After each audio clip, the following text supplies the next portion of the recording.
Hi.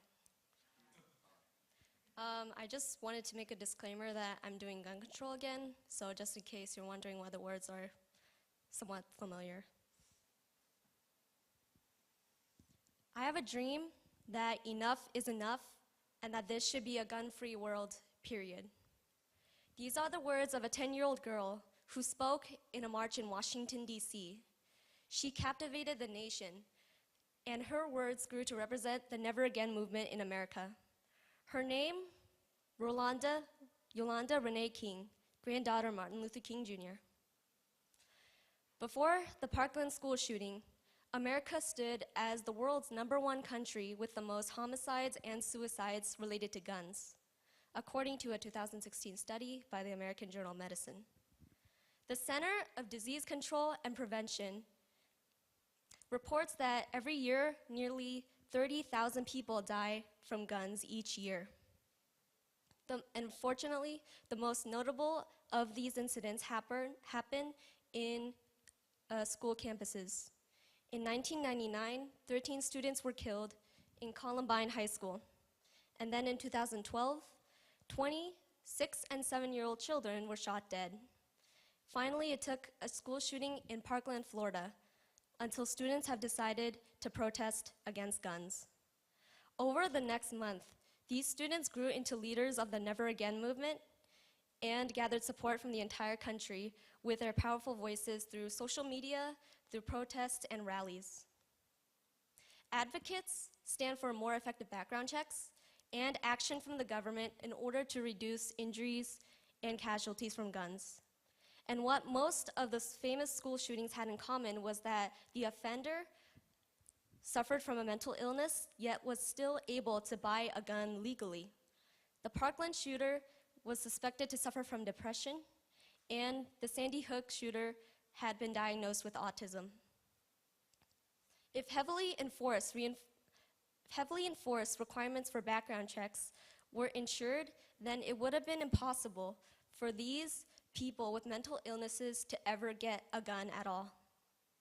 And there is also a law called the Brady Bill, which says that people can privately sell a gun without ever needing a background check. So private sellers can do business with people even if they don't have a license. Stricter legislation would make sure that people would not be able to achieve guns if they are potential criminals. In this debate about gun control, the opposing side of the advocates would argue that if gun control were to restrict a citizen's right to buy firearms, then it would go against the Second Amendment.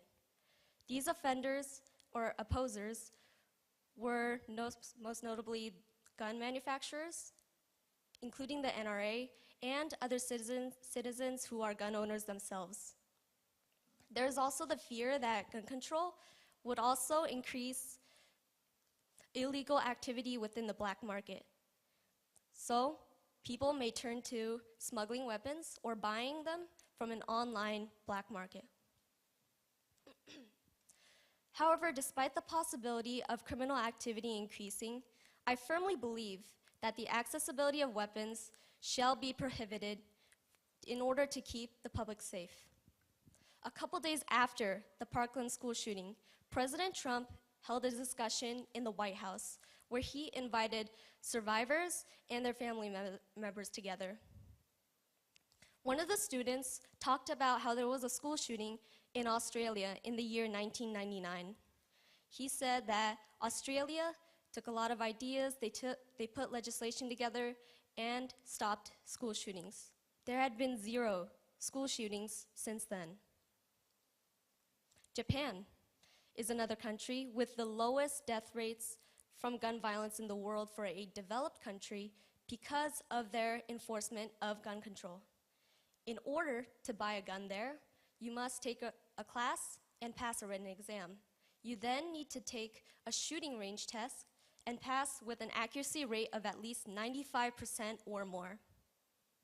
And then you go to the hospital to take a mental health and drug test before finally going to receive a background check so that they ensure that you're not associated with criminals or extremist groups.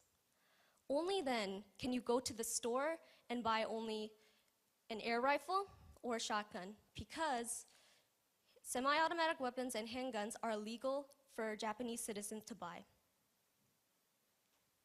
However, in America, gun control feels non-existent because in states like California and Rhode Island, they enforce a waiting period before you get your weapon. And in other states like Virginia and Florida, people have reported to just walk into a store and walk out with a weapon within minutes. Therefore, America's gun control is relatively lenient and inconsistent in comparison to other countries like Japan. I first heard about Parkland when a classmate who was sitting next to me received a Snapchat video. And she put the phone near her ear, and I watched as her face grew in shock, and then she called me over, she put the phone over, and I put my ear by the speaker, and I could hear the gunshots from the bullets along with the screams of many people. That video was sent by a person who was in the middle of that massacre, and she was shooting the video. These incidents cannot be tolerated among people this young, which is why hundreds of students from my school walked out onto the street without the school's consent, and why my fellow classmates bonded together to create a club against gun violence. And I'm very proud to say that this group of individuals met with the local Board of Education and are working right now to spread awareness throughout the community.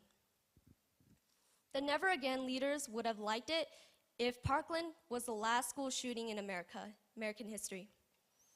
But can anyone tell me what has happened 9 weeks after Parkland? 17 more school shootings have occurred.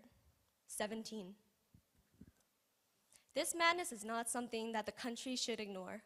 Us, the American citizens, will make sure that our government knows that enough is enough and we call BS. Thank you.